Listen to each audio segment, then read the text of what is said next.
everybody, I am an OTA student. I have this awesome kit I want to present to you. It's very inexpensive. The majority of the materials you could get them at the Dollar Tree. There's only one material that you get at Walmart and it just costs $6. So let's explore. Paper, wipes, pipe cleaners, straws, stickers, bubbles, chalk, pom-poms, balloons, pool noodle with rubber bands, clothespins and a marker, board, beads, chip clips, paint containers, paint, get the worm out of the box,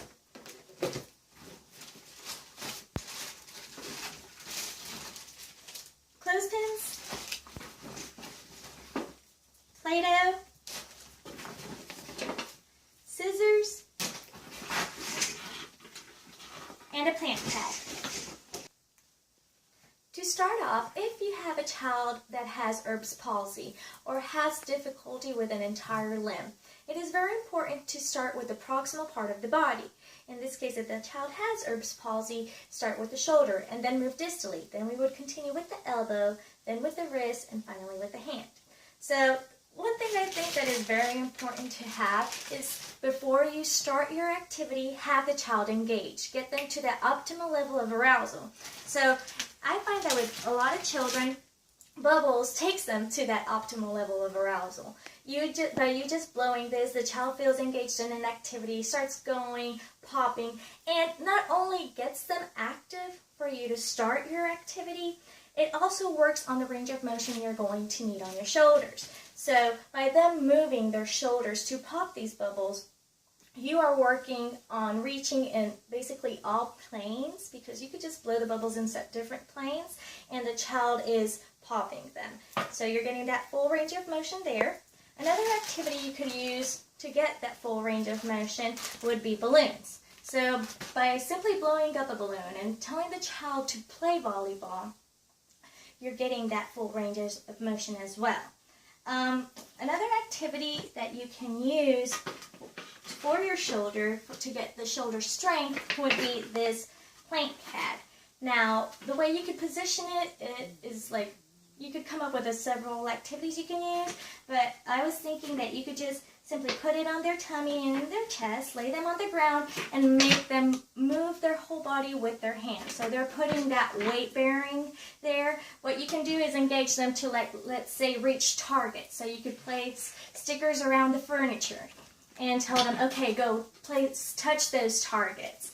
Because kids love stickers and just going there and playing and touching them. You're getting the range of motion, you're getting that weight bearing. Another thing you can do is like a simple obstacle course, like placing beads on the floor. So the child would go, get the beads, bring it back, and put one through a pipe cleaner. And then we could end up doing a necklace while we're doing that obstacle course.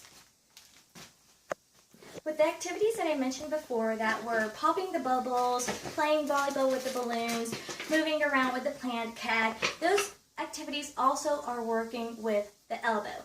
Another fun activity you could also work on with the elbow is painting. So what you can do if the child does not have a fine grasp, for instance, let's say they have just like a cylindrical grasp, what you can do is blow up a balloon that fits their hand or the grasp they can do, and grab some paint, pour it on the paint pan, just make them use a flexion extension to make like caterpillars, making dots around the paper. So you could place the paper either vertically, so they could also be working on their shoulder, so keeping their shoulder up and hitting their caterpillars, or you could place them horizontally, so they could be working on the flexion and extension of the elbow.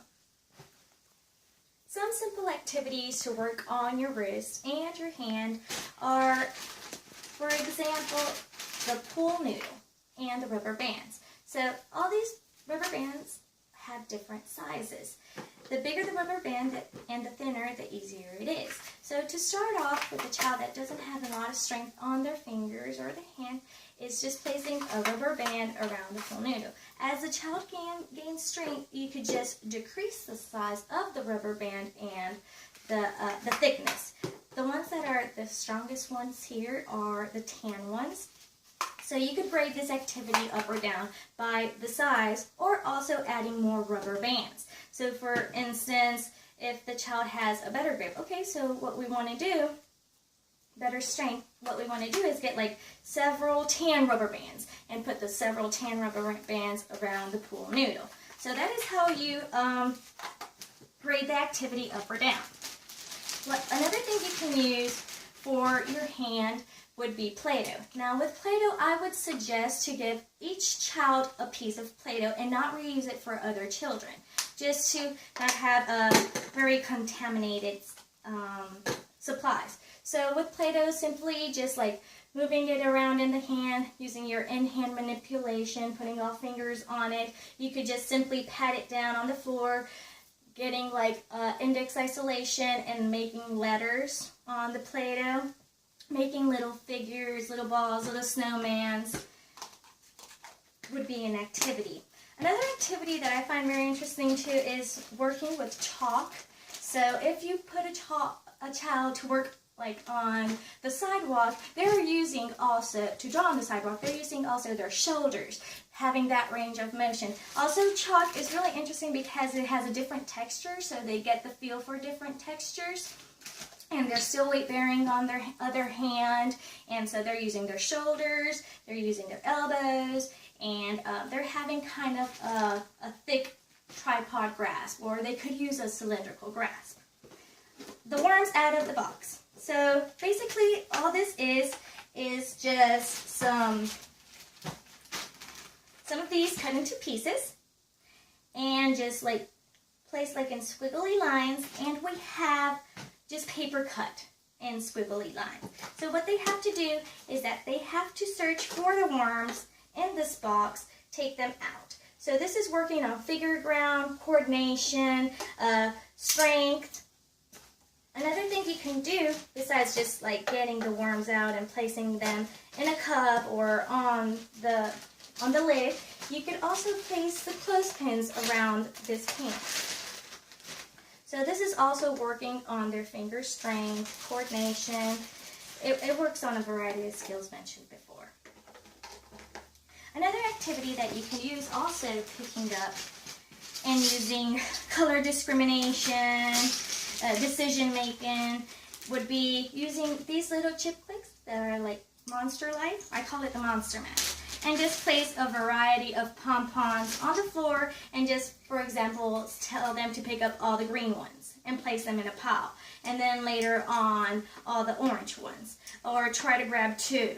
So you could also increase or decrease the difficulty of the activity. Like I mentioned before, it's called grading up or down.